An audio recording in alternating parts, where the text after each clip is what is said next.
from my heart and from my hand. Why don't people understand my intention? So we got a little bit fed up of being down on our hands and knees when working on the minis, so it's delivery day and we have some new toys for the workshop.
So I've been looking for a couple of solutions over the last 6 months to get the minis off the ground to a decent height for working.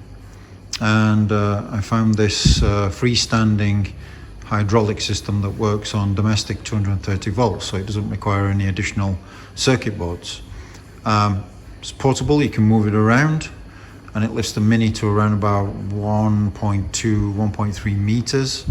What's nice about it is the width of it actually fits quite nicely in between the wheels, so the weight is spread across the body, but it still allows access for the wheels to spin freely. So this is a really nice addition, and I'm really looking forward to using this because it should make life a lot easier.